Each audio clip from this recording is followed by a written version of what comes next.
On behalf of the Book Club of Washington, I'd like to welcome everyone to hear Ali Alvis tell us about the library at Winterthur. We have a large virtual audience today with now almost 100 signed up, which is a testament to both Ali and Winterthur. I believe many of you are from the East Coast, where Winterthur is. I'm going to call it the wrong thing. It's Winterthur, right?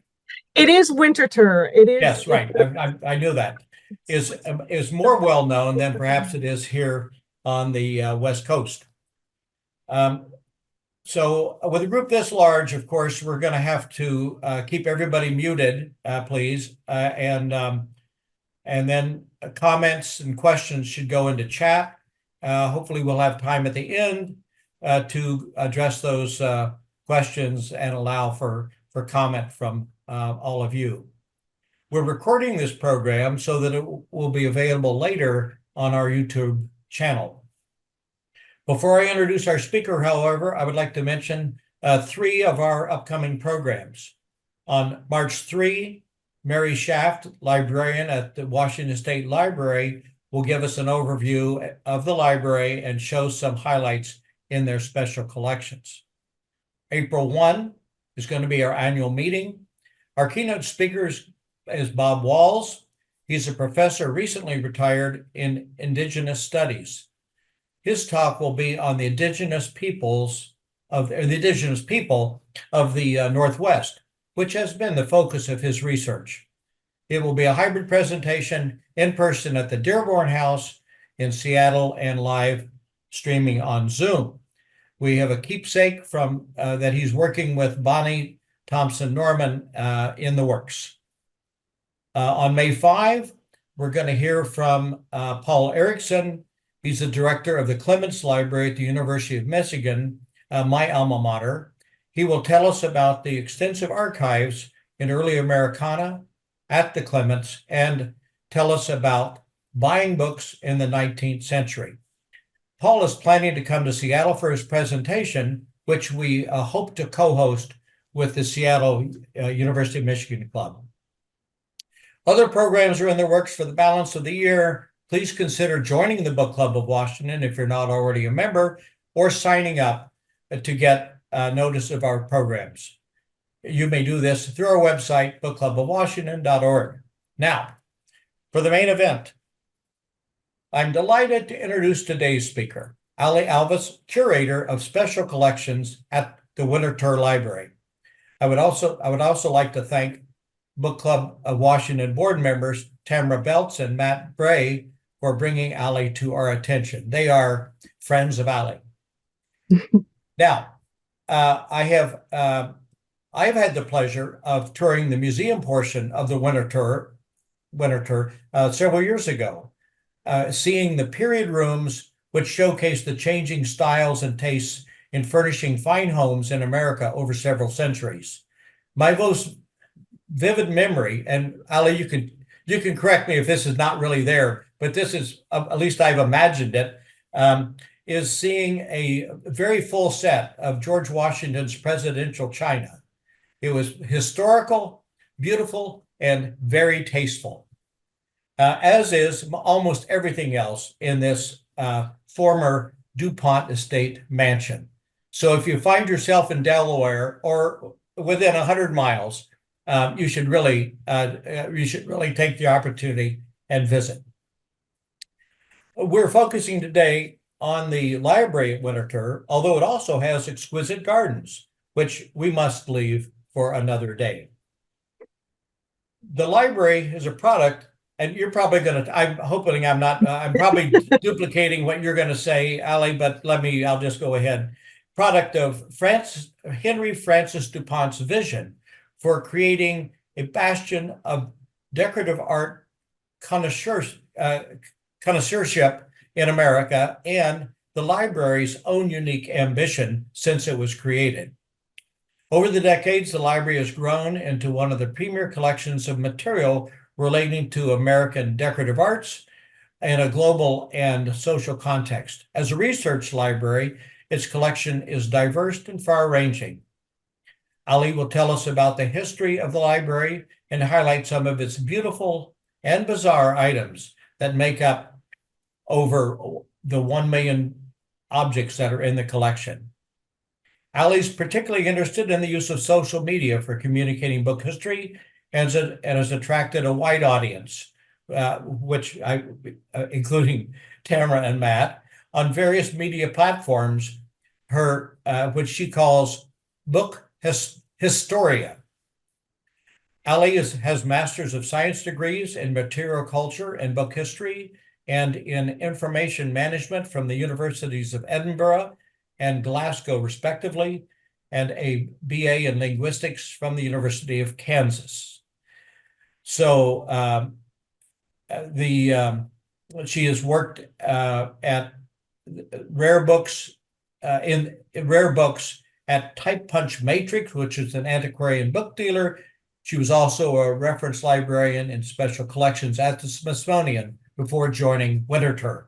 Now, here's Ali. All right. So I have just shared my screen. Hopefully everybody can see it. And away we go. As you heard Gary saying, this is not Winterthur, it is Winterthur. Although even at Winterthur, you get multiple pronunciations. There are many who call it Winterthur. But, you know, we understand if you pronounce it Winterthur. What is Winterthur? It's a question that is seemingly answered by the institution's subtitle, a museum, garden, and library. But ask anybody who has spent any amount of time here for an elevator pitch of what is Winterthur, and you will witness the 7 stages of grief as they try to compress the nature and significance of this fascinating place into something less than a 20-minute ramble. Winterthur is as much a place as it is a group of talented people. It's as much a collection as it is an experience. Winterthur is a museum, garden, and library, but when asked for my elevator pitch, I usually describe it as Epcot for historians. This may be a bit reductive of me, but it truly captures the nature of the place.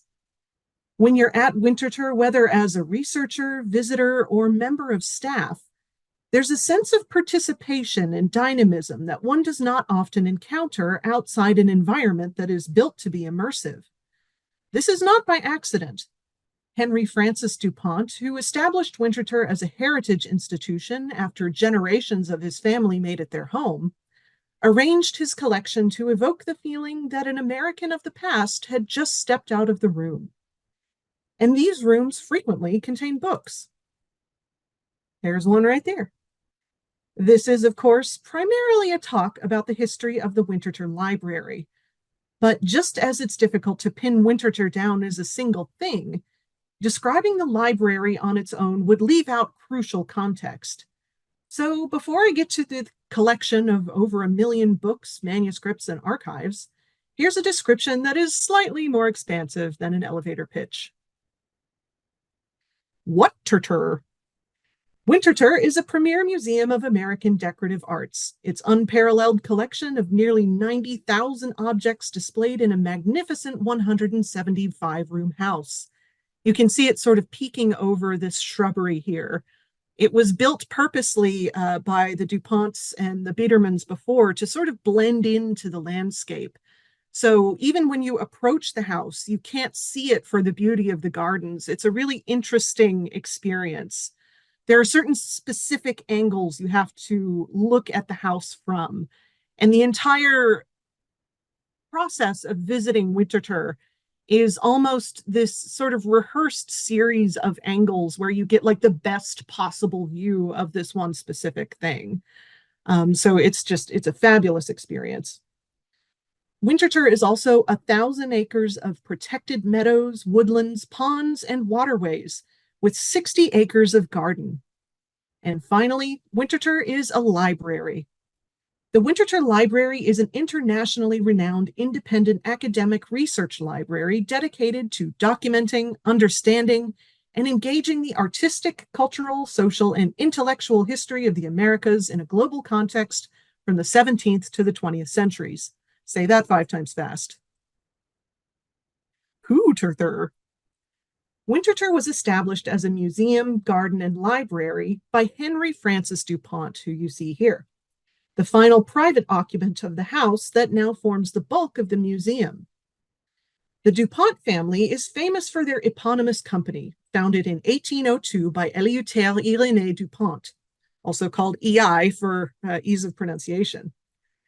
EI established the outfit to develop land and produce gunpowder, and later generations shifted its focus to chemistry and the automotive world. Unlike some of his more industrially minded family members, Henry Francis found himself drawn more towards agriculture, horticulture, and American material history, and he had the generational wealth and resources to create the collection of his dreams. He became one of the leading figures in the history of American decorative arts, and even helmed the First Lady's Fine Arts Committee, which oversaw restoration of the White House in 1961. Winterthur. As HF's, Henry Francis's, collections grew, he began to open up his home to fellow collectors, as well as people who wanted to research the history of American decorative art. In 1951, he converted the main house on the Winterthur grounds into a full-time public museum and moved into a smaller home on the property. In 1952, HF established a joint master's degree program in American material culture with the University of Delaware, with the help of curator Charles F. Montgomery. The Winterthur Library was established that same year, with the heart of the collection expanded and curated by Frank Summer, the first Winterthur librarian. Henry Francis DuPont passed away in 1969. Winterthur. Winterthur is located just outside of Wilmington, Delaware, on a plot of land that has been owned by the DuPont family since 1811. The main house was constructed between 1839 and 1842 at the behest of Jacques-Antoine Biederman, EI's business partner and husband of Evelina Gabrielle DuPont. Biederman named the estate Winterthur after his ancestral home in Switzerland. The DuPonts owned most of the land in this region, in fact, for generations, with other DuPont historical sites in the area, including Hagley, which encompasses the original DuPont gunpowder mill, Longwood Gardens, and the Nemours Estate. Winterthur is both part of the city of Wilmington and its own community. Some members of staff reside in housing on the property, and we even have our own zip code and post office. Winterthur. The library's roots go back to Pierre Samuel DuPont, the progenitor of the American DuPonts, who brought a large portion of his library with him when he emigrated from France to the US in the 18th century. But the collection's strengths today are due in large part to Henry Francis DuPont and his vision for advanced study in the decorative arts.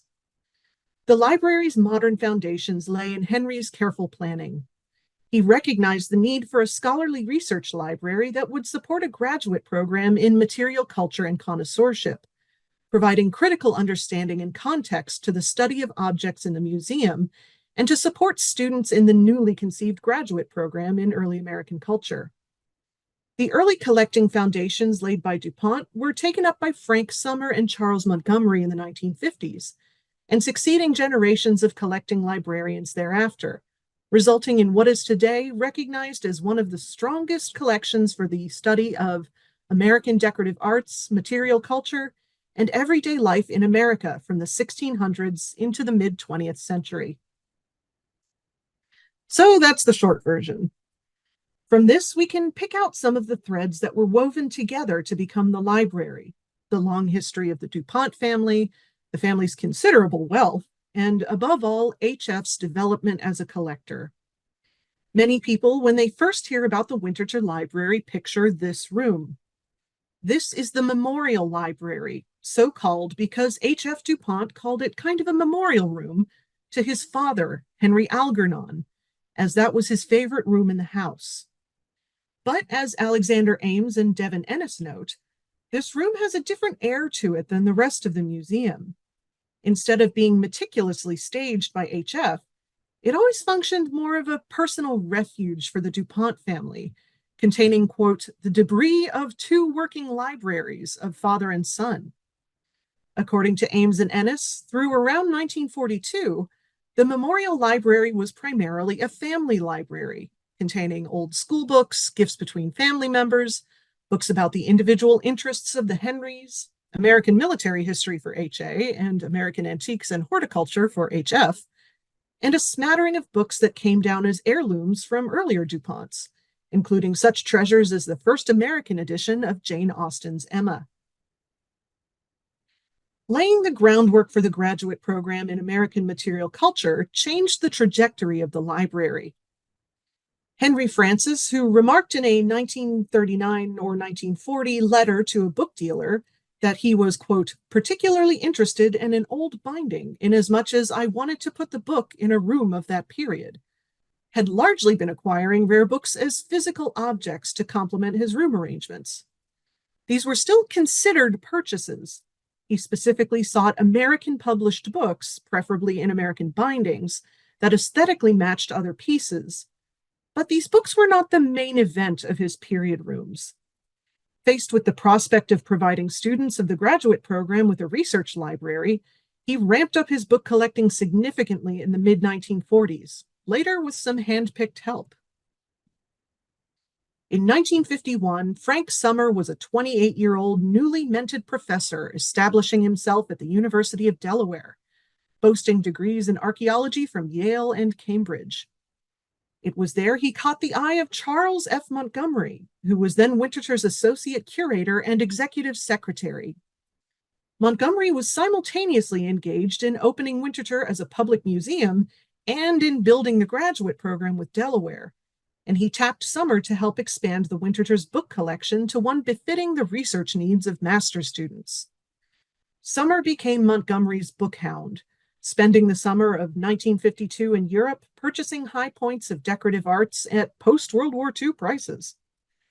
In August 1952, he wrote a letter to Montgomery and remarked that he was, quote, deliciously wallowing in books, books, books. The course next term should be a humdinger if I can do my materials justice. After several weeks of frantic letters back and forth across the Atlantic, granting Summer permission to purchase some title or another, Montgomery, with Henry Francis's support, granted Summer the equivalent of a blank check. This wire stating that he could purchase books to his heart's content. And if you can't read the text on that, it says, in all caps, this is authorization for you to order any books you feel essential for university library, asking dealers to bill and ship same to museum. Charles F. Montgomery, Executive Secretary, the Henry Francis DuPont Winterthur Museum. It is so exciting that we have this in the archives. It makes me so happy. For several years, the Memorial Library remained the library hub of the museum and graduate program. But as the collection expanded, HF quickly realized the house's library was no longer fit for how it was being used. It is then that it acquired its Memorial moniker to commemorate the people that lived at Winterthur, in Henry's words. The first purpose-built Winterthur Library opened in 1960. After further acquisitions and additional Frank Summer buying trips to Europe, the library once again outgrew their space. But similar growing pains were being felt throughout the museum. In response, the Louise DuPont Crown and Shield Research Building, bearing the name of Henry Francis's older sister, who was a collector and scholar in her own right, opened in 1969. The research building is where you can find today's Winterthur Library, as well as its substantial collections of books, manuscripts, ephemera, and more.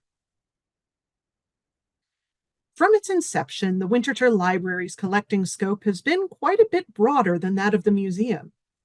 Frank Summer, who went on to become the first head of the library, took an approach that was unusual in the period. He later recalled a conversation with a librarian of a quote-unquote large and important rare book library, who, when told the kind of material Summer was actively acquiring, quipped, "Oh, reference material." In addition to the high points of the history of decorative arts, Summer was collecting books and manuscripts on cooking, sport, dancing, building furniture, gardening, natural history, local businesses, travel accounts, catalogs, and everything beyond and in between. This holistic approach to the artistic, cultural, social, and intellectual history of America has informed the continued growth of the library, and it stands as the most delightfully eclectic yet cohesive collection I have ever worked with. With European materials dating back to the mid-16th century and as far forward as the 1970s, the Winterthur Library's materials cover such movements as the Colonial Revival, American arts and crafts, Art Deco, and Art Nouveau, while providing the historical context for the visual culture that emerged from these movements. Adding to the library's importance and charm is the patchwork of individual collections that make up a great deal of the whole. We are the home of the Edward Deming Andrews Memorial Shaker Collection, one of the 3 leading shaker collections in the country. The John and Carolyn Grossman Collection of Ephemera, a world-class collection of 500,000 items. The Maxine Waldron Collection of paper dolls, games, and paper toys, an important assemblage that documents the historic children's play. The Textile Sample Collection, which overflows with vibrant fabric from the past and recipes for dye. Listing the collections individually could take up the rest of my presentation, so I will instead highlight some of my favorite items I've encountered. I've grouped them into the collecting divisions of the library: rare books, manuscripts, and archives, with an extra nod to the Grossman collection because it has so thoroughly entranced me. Starting with the rare book collection, I would like to present one of the most knock-your-socks-off design books I have ever come across, the circa 1920 French portfolio Ur et Couleur by George Darcy. I came across this book when I was pulling material for a class of fashion students interested in the Art Deco period, and it was about all I could do to not make the whole visit about it. It's a stunning example of the transitional period between Art Nouveau and Art Deco, taking organic motifs but placing them in a more figurative style. Its 20 plates were printed in pochoir, which is a process similar to screen printing. It comes from the French word for stencil. Ur et Couleur was intended to be used as design inspiration for everything from textiles to wallpaper to jewelry, and just as sort of a 1920s Pinterest for artists. We don't know a lot about George Darcy, other than his World War I service record. He was mobilized in 1914 and was attached to the camouflage section. Once you connect his camouflage experience to his artistic practice, the flat colors and pochoir practice here really makes sense. Ur et Couleur also facilitates some challenging conversations about the origins of decorative ornament. If some of these designs remind you of Nigerian or other West African fabric patterns, this is not a coincidence. This work was executed when France still maintained exploitive colonial activity in Africa. It is unclear how Darcy encountered these African patterns, if he traveled to French West Africa himself, or if he witnessed them on imported goods. This is, of course, not to say that taking inspiration from others' cultures' art is purely a result of exploitation or appropriation. But in the case of Ur et Couleur, it is important to acknowledge the colonial context in which it was published. Another of my favorite items in the rare book collection is an explicit connection to the DuPont family library. Henry Algernon DuPont's childhood math textbook, published in 1828. Oh boy, you might say, what can be more fascinating than a math book belonging to a famously strict and straight-laced member of a super-rich family? The joy of this item is in its apparently contradictory portrayal of a young H.A. as a consummate doodler. I have encountered a lot of well-used books in my life, but this one is one of the most highly illustrated school books I have ever seen. There are drawings on almost every page, and on pages that lack art, H.A. has frequently recorded other thoughts utterly unrelated to math. There are even additional drawings tucked in between pages. His fascination with drawing military subjects prefigured his Civil War career as a colonel in the Union Army, and his lists of various DuPont cousins and relations, organized from A to Z, carried on to a lifelong fascination with his family's genealogy. And it's not just H.A. who was writing in this book. Various other young DuPonts and children of associated families signed their names on scattered pages and left little notes to each other in both English and French. HA occasionally made little personalizations to the math problems, including labeling a creek in a diagram as the Brandywine, a reference to the stunning Brandywine Creek that runs less than a mile away from the Winterthur estate. For a man who history records as an authoritarian, his charmingly chaotic book captures a time before he had to rein in his childhood playfulness, offering a glimpse of a young boy who wanted to draw so much that he filled every inch of available space. Now on to the manuscript collection. Surprising no one who knows me in any context, the pair of early American tattoo flashbooks are one of my favorite parts of the library, full stop. Not only are early flashbooks like these super rare, they're just so interesting from an artistic perspective. The designs and motifs are pretty much exactly the same as those you would see in an old school style flash sheet. And for those of you not hip to skin art, flash is a tattooing term for the pre-drawn designs that you can pick from when you enter a tattoo shop. They're those sheets on the wall which stereotypically contain butterflies and dubious Chinese translations of various concepts. But before tattoo shops existed, word of mouth was key for tattoo artists. Word of mouth and being on the right boat at the right time. Both of these books were created by sailors who took up the needle, the one on the left dating from as early as the 1860s and the one on the right from the 1890s. We know unfortunately little about the artist of the earliest book, although he clearly was catering to patriotic and religious customers. Most of the pages are coated in a varnish that has yellowed or browned substantially with time. You can very much see that here. And along the edge where the actual color of the paper is kind of showing through. It's not clear why the varnish was applied, but it may have been a waterproofing measure or just a way to preserve the pencil lines. The later book was created by the Danish artist W. Christensen, who likely served on an American ship for a period of time and may have even emigrated to America. Christensen's book is particularly interesting because he includes the amount he would have charged to tattoo these pieces. You can see the tiny little pencil numbers on the lower right of most of these drawings. The lady on the swing, it's cropped out a little bit. I'm not sure what currency these are in either. I don't think that would be a $50 tattoo at the time. That would be a colossal amount of money. But it's just, they're so fabulous. I love that Winterthur has these books. It's evidence that decorative art is not just the realm of highbrow aristocrats. These books are art for the common person. And they're both digitized if you're looking for inspiration for your next tattoo. Next up, we have another math book. Look, I hated math all the way from childhood to higher education, and I can still feel my brain automatically shut down if I'm forced to do complex figuring in my head.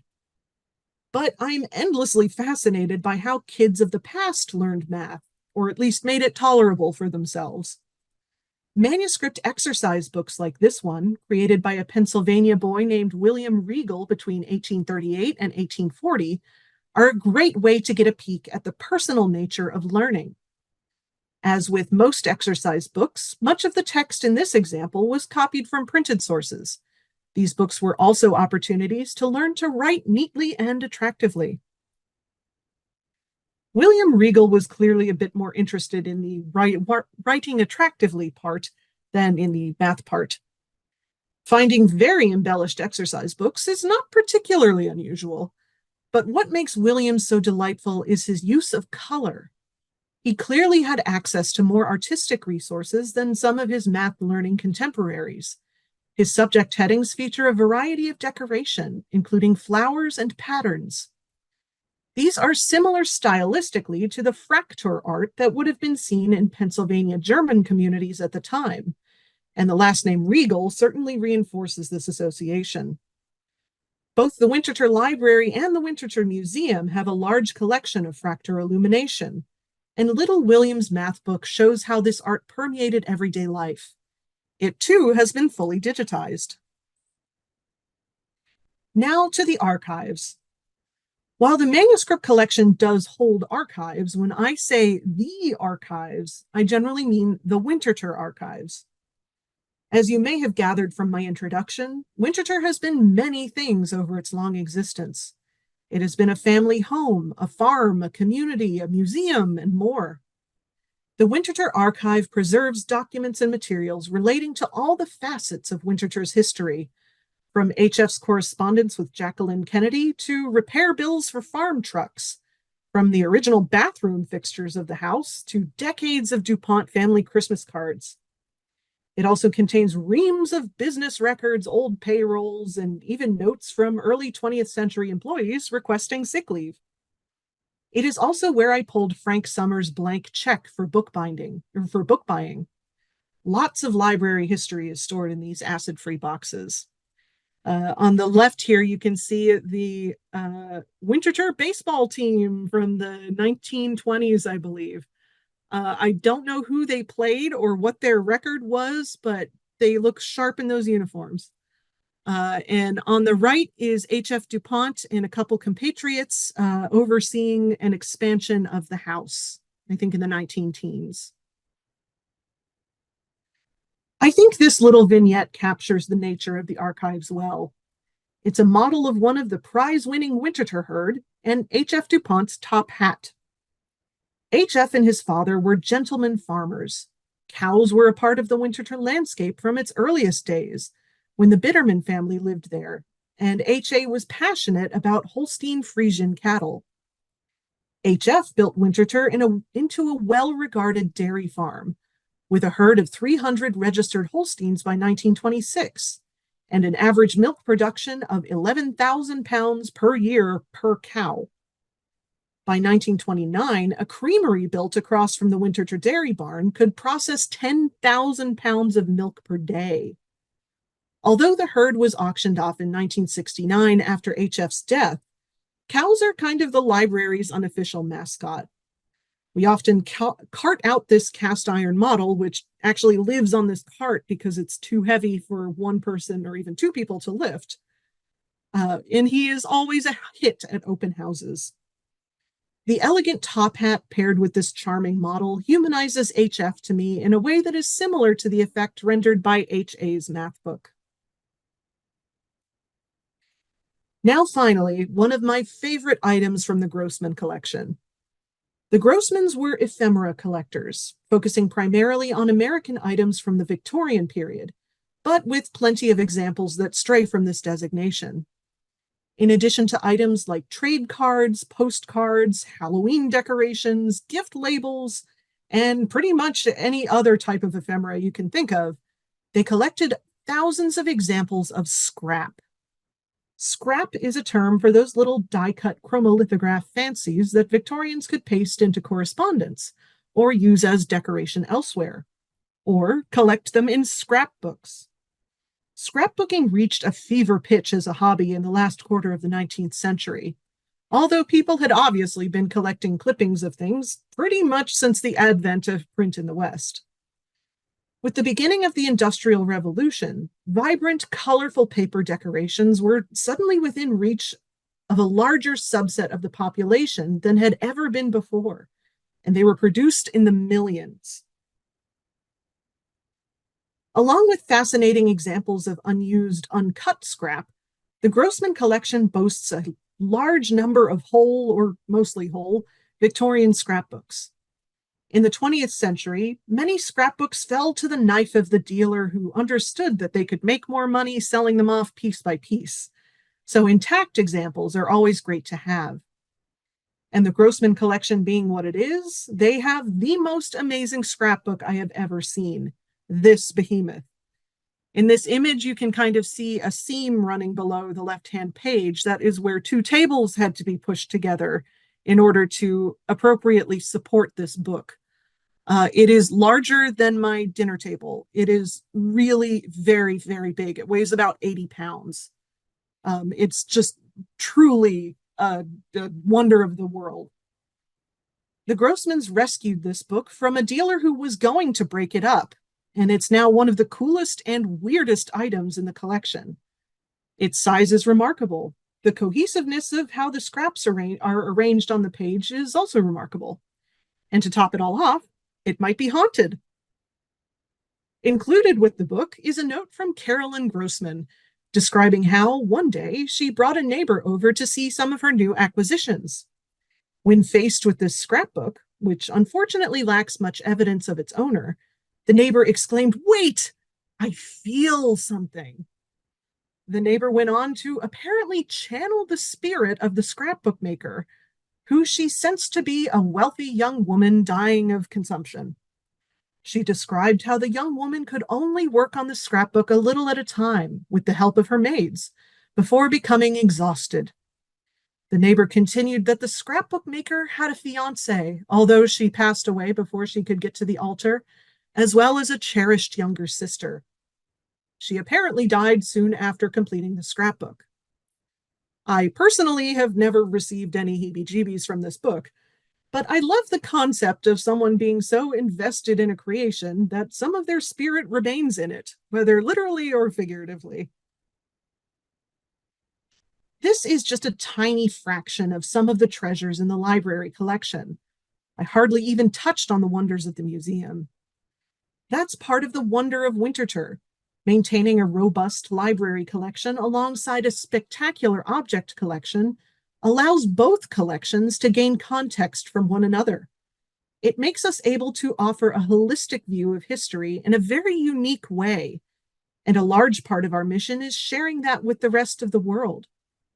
The Winterthur program in American Material Culture Master's Program is still going strong in partnership with the University of Delaware. And the Winterthur/University of Delaware program in Art Conservation Master's degree is also based here. We maintain a robust fellowship program aimed at traditional and non-traditional researchers. The Maker-Creator Fellowship is specifically designed for artists of all kinds to come and utilize Winterthur's interdisciplinary resources. I hope this talk has given you a bit of insight into the kinds of things the Winterthur Library and Winterthur as a whole has to offer. Please let me know if any of you are going to be in the Wilmington or Philadelphia area anytime soon, and I would love to introduce you to this historian Epcot in person.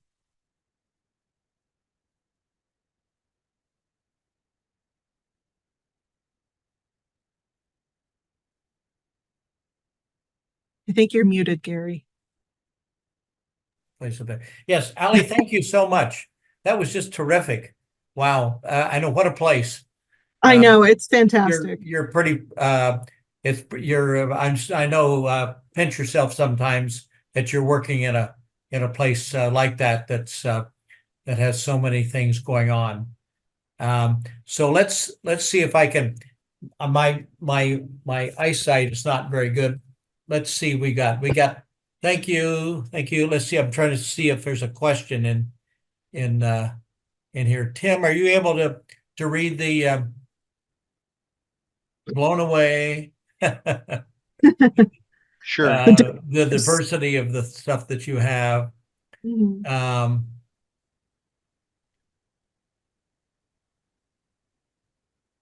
Just lots of thank yous here. I'm not seeing any questions. Yeah, I don't see a direct question. Oh, well, yeah, actually, there is one from Sedia. Does the library have appraisal events? Generally not. We do have connections with various book fairs in the region, which do have appraisal events. As librarians, we cannot appraise. That is part of our duty. But we can definitely point you to resources about appraisal, where to get your book appraised, dealers in your area, things like that. So, does the library, I assume Winterthur does, publications from time to time? Mm-hmm. Yes, so there is the Winterthur Portfolio, which is the scholarly journal of Winterthur. That generally publishes articles in American material culture, decorative arts and design, things like that. I do work with the Poison Book Project, which is part of the libraries that I didn't even get to touch on, and it's absolutely fascinating. But back to publications briefly. We used to have a more robust monograph publishing wing, but COVID kind of decimated that. But hopefully we're going to be ramping back up now that staffing is better. So watch this space. Related possibly. Oh, poison books. Are we talking about books about poison, or are we talking about censorship or something like that? No, so these are books that are actually bound in toxic materials. Oh, I see. That are actually poison. If you don't want to. Yeah. Actually, literally poison. Yeah, I see. Literally, shall we say? So the Poison Book Project was sort of started by Melissa Tadone and Rosie Grayburn, who are part of the Winterthur Conservation Department. Melissa is formerly the conservator of the Winterthur Libraries. She's still associated with Winterthur. She is a professor on the material conservation master's degree now, but she still maintains the Poison Book Project out of Winterthur. And the Poison Book Project is about testing, discovering, and understanding these books bound in toxic materials, such as arsenic green, whether that's Paris green or emerald green or Sheila's green or Virgo or anything containing arsenic. But it's also expanded to mercury, chromium, lead. And we do a lot of X-ray fluoroscopy testing of these book bindings that we are suspicious might contain these kinds of chemicals, and keep a database of, for example, arsenical books. So it's a really exciting project. Yeah, it sounds interesting. If you're a conservator, you I guess you want to know what you're dealing with. Yeah. Or you put it under a hood and deal with it remotely. Yeah. So do you do exhibits? Does the library do exhibits from time to time? Yes, we do have a small exhibit space out front of the library, but we are also free and open to the public. You do have to pay to get into Winterthur, but if you say, I am a library researcher, you do not. So if you have a research interest that requires coming to the library, then that is a valid reason to come to Winterthur. And yeah, like I said, we have a small exhibit space. We also contribute to the larger museum exhibitions, and we do lend material to other exhibitions. Right. So if somebody does want to come there to do some research on, we'll say one of my favorite periods, the arts and crafts period, would you need, is that best coordinated through you or one of the librarians? So if you would like to see special collections material, we request that you make an appointment with reference@winterthur.org. Right. You can see our whole catalog online. It's called WinterCat, all one word. The easiest way to get there, ironically, is Googling Winterthur WinterCat. If you go through it, if you try to access it via our website, you have to click like 3 different things and it's a pain in the butt. But just Googling it is easier. But we also have a very large quote unquote circulating collection, which you do not need an appointment to come see. These are all of our reference books, our secondary literature about the primary sources that are in special collections. And those you can just come in as somebody off the street and say, hey, can I look at this book about Audubon's Birds of America or whatever? And I see Ryan in the chat actually has a question. How easy is it to get to Wilmington from Philadelphia? I will be in Philadelphia in early April. So if you do want to come as a researcher, if you happen to be in the area, you can take a train very quickly from Philadelphia to Wilmington or vice versa. It's a little bit more of a pain to get to Winterthur unless you have a car. You can definitely take a taxi or an Uber. There is a bus route that runs, I think, maybe once or twice a week. So you kind of have to plan out your visit. But it's definitely worth it. Yeah, it's quite the bucolic setting. Yeah. I know. Yeah, it really is isolated in a beautiful, wonderful, annoying way. There is very little public transportation that can do anything about reaching Winterthur, sadly. Yeah. I'm going back through the chat now. It looks like Richard Williams says, what are the approximate dimensions of the large, heavy scrapbook? I would say about 3 feet on the long end, if not more, by maybe 2.5 on the top. And it's about, 6 inches thick too. It is a monster. I wish that I had gotten a picture of me with it because it's hard to see how freaking big it is. But if you look at some of the scraps, like let me see if I can go backwards on this slideshow. So was that book was it published as a single book, or was this a Frankenstein put together from a variety of things? So this is a book that was created as a blank book. It would have either been used for record keeping or some other use.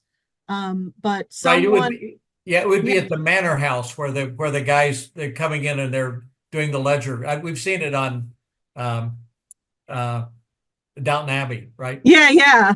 Right. But the pages are very thick, so I'm really not sure like what the original use case for this book was. It may have been for this purpose of making a really, really, really big scrapbook out of it.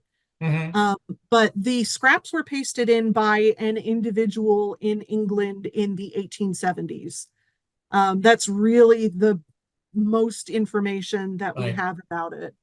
So it's one of a kind. Yeah, excuse me. Yes, it is one of a kind. Although you can trace these scraps to certain makers and find them in other places.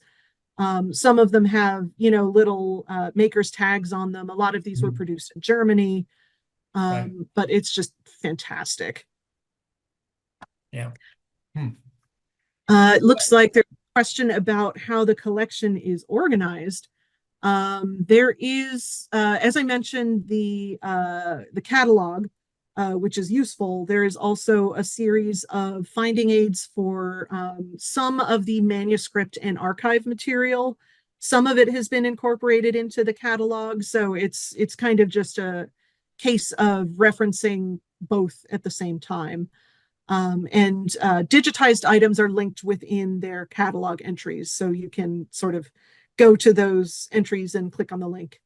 And it's through Content DM is our platform right now where we have our digital collection. But I think we are migrating at some point in the future, but we will be very public about that. I see some other questions here. Do you personally work on the Poisonous Book Project? Yes. Do you? Yeah, so I am a member of the Bibliotoxicology Working Group, which is the sort of governing body of the Poison Book Project. I head up the subcommittee on communications. And I also, as part of my job, just day to day, if I'm in the stacks and I notice something suspiciously green, I put it in a spreadsheet and it goes into the queue for testing. It says, I think you've already answered this actually, is Winterthur affiliated with any particular academic institution, and your programs are affiliated with the University of Delaware? Yeah, so it's kind of. It is, those programs are with the University of Delaware in tandem, but we are not part of the University of Delaware. Understood, right. Yeah, we're an independent institution, but we have sort of professional links there. Are you funded by your members, or does the family still support the institution? There is a trust that was established by HF, and so we draw money from that fund that he established. That's where we get all of our funding for everything, although we do have smaller gifts and things like that from other individuals that have come in over the history of the institution. But we are very, very lucky to not be tied to, the whims of having previously worked at the Smithsonian, the whims of the government, or, like, are we going to fund the Smithsonian this year? Who knows? Yeah, At the really. Winterthur, you have that money coming in every year, and it's going to be there, and how much it's going to be, and it's refreshing. Really, really. There's a question about your favorite textile book. So you must have lots of books on textiles. I think of William Morris, Oh, you yes. know, and you know, all of his. So do you? And maybe I'm going to just segue a little bit. Do you have much on the UK or Europe in the collection at this point? Mm. So I think that is a good segue to make. A lot of our textile material is not just American, it comes from the British textile trade, the French textile trade, some Mhm. of the German. But I think that that really captures the global um, sort of nature of decorative arts and American history. And it's something that we really want to capture in the collection. So we have a whole sort of unit in the material culture program dedicated to British design history because it was Mhm. so influential on American design. As part of that unit, the students actually get to go to the UK and spend, I think, 3 weeks going to different locations throughout the UK, visiting museums, talking to curators, seeing these things in person. But to start off, there's a week of really intense library work where they're in the library every single day looking at these British design history resources. So I think that it's hard to pick a favorite textile book, but I think one of my favorites is a French velvet and silk sample book, which again is quite a large fellow. It's very thick because the fabric samples are pretty thick. But it's just so saturated. These colors are amazing. And it's because the book has been shut for most of its life. It's not like Mhm. a dress that has been worn out or displayed or left in the sun for too long. They've been shut in pages of a book, and it's just like so amazingly colorful. Even like pictures, it doesn't do it justice. It's just stunning. And I think this was from 1860 something, late 1860s French. Yeah. I see a question here about whether you ever display at antiquarian book fairs, whether you take your show on the road, I guess. I don't think we have in recent memory. I don't know Yeah. if we have in the past. I It think is maybe it's a something that, suggestion that you do. yeah, Um, definitely. It's something that the museum has done very regularly with the Delaware Antiques Fair. There's always like a Winterthur presence there because we've always been very involved in that event. But it would be nice if there were a nearby book fair. I don't think Wilmington has an antiquarian book fair, but there has been a Philadelphia one in recent years. So that might be a good opportunity. I'm trying to I see read. Volker saying about the Danish kroner. Oh, and that makes a lot more sense for how Right, much the tattoos would have cost rather than $50. right. Let's see what else we have here. I think Oh, Sadia asks about have you ever found those poisonous books related to somebody's death? Not so far. The related study of poison wallpaper, yes. hmm. So the situation with arsenical wallpapers and arsenical books are a little bit different because of the sort of volume of arsenic that is in the thing and how you are experiencing it. Wallpaper being on walls and books just being on the shelf, the walls are more subject to moisture, which is really where you get the arsine. I think it's arsine gas, which is the most toxic form of arsenic. Hmm. They speculate that that's what killed Napoleon ultimately. Is that it was humid and his walls had green wallpaper and it just poisoned him to death. Oh, Um, oh, there are lots of sorts of examples of that. There's a collection of green wallpaper called Shadows from the Walls of Death that speaks about this subject more in depth.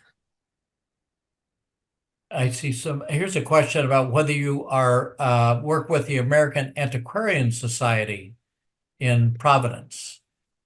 Yes. So we have colleagues there. We love the American Antiquarian Society. I need to get there someday. I really admire their outreach and engagement program, and just the coolness of their materials. We also work with the Library Company of Philadelphia. They are a close colleague of ours. But yeah, a lot of these sort of early American history institutions have a lot of professional connections between them that we can say, like, hey, we see this book for sale and we think that it would go really well with your collection, not so much our collection, but somebody should have this. And those sorts of conversations, or, you know, like, we have a copy of this book bound in leather, but yours is bound in pigskin. What's happening here? So it's a great sort of network to be a part of. Mm-hmm. Question about French content. You already mentioned the one, so maybe this came in after you commented on your favorite textile book. Yeah. So as I mentioned before, part of the mission of the Winterthur Library is to talk about American art in a global context. So obviously, American art does not exist in a vacuum. A lot of the older material we have is British or French or Italian or German. And it really deals with how those stylistic movements and those cultures influence the development of American decorative arts, and also things like American etiquette and American fashion, and just that sort of interplay of influence there.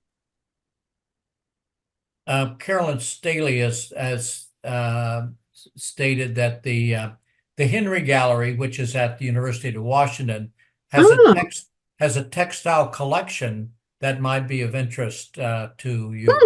I'll look into that. Yeah, yeah. I see Sarah Simons asks, is the library still collecting? Yes.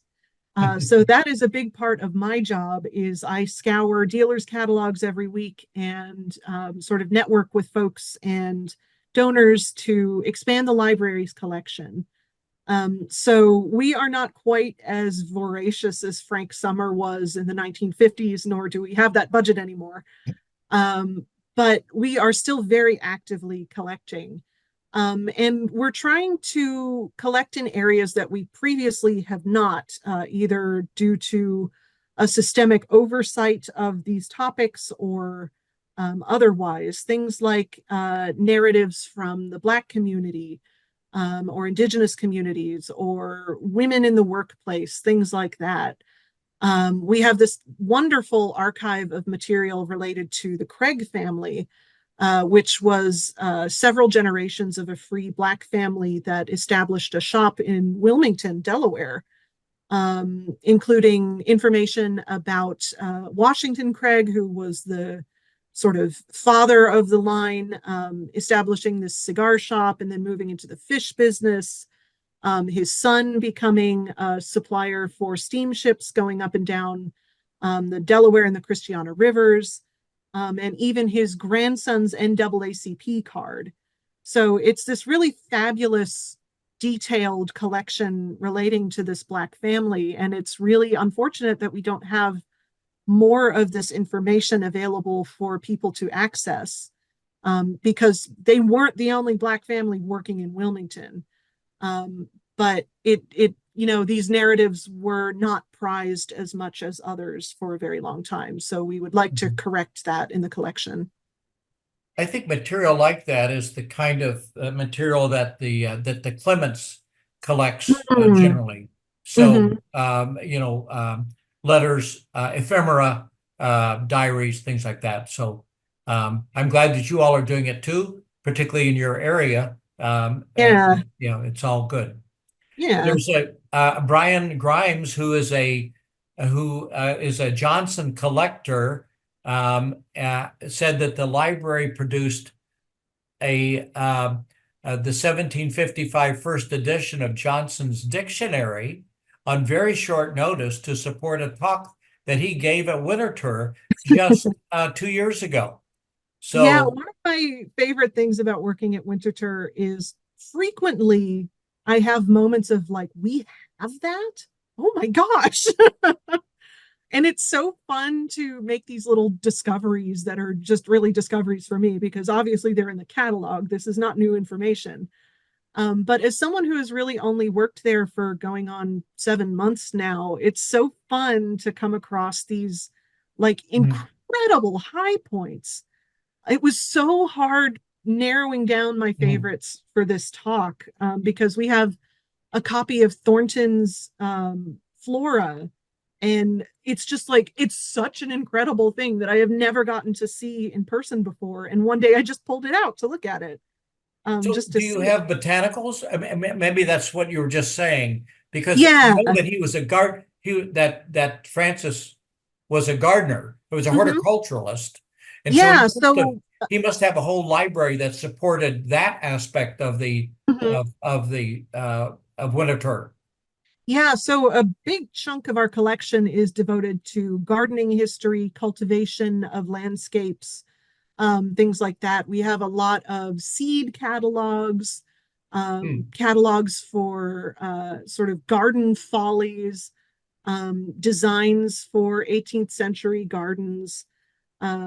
It's just, there's a lot of really fabulous stuff. And I think Thornton's Temple of Flora came in as part of that buying spree. I don't know if it was a Frank Summer deal, if he bought it when he was buying. I would need to look at the accession records. But that is just like incredibly valuable. It bankrupted Thornton when he published it. But it's so beautiful and bright and big. It's kind of like the Audubon of flowers. It's really fantastic. Well, we're at an hour plus now, and I want to thank you again, Ali, for this wonderful presentation introduction for a lot of people to Winterthur, and I hope to get back there. I still have family in Bucks County, and Ah, which is not too far away, and yeah, and uh, we have about at least half of the people that are on this program are people from that are not members of the book club, and like I said, I think many of them are probably from the East Coast and have visited Winterthur from time to time. So I'm just guessing. well, Um, I hope to see some of you yeah. again. I wish Um, we could all just kind of open this up and then just chat amongst ourselves, but I just don't think the logistics really support that. yeah, And yeah. at this point, I'm going to say goodbye and adjourn this meeting and thank everybody for coming and spending this what is a Sunday afternoon for us, a Sunday evening for some of you with us today.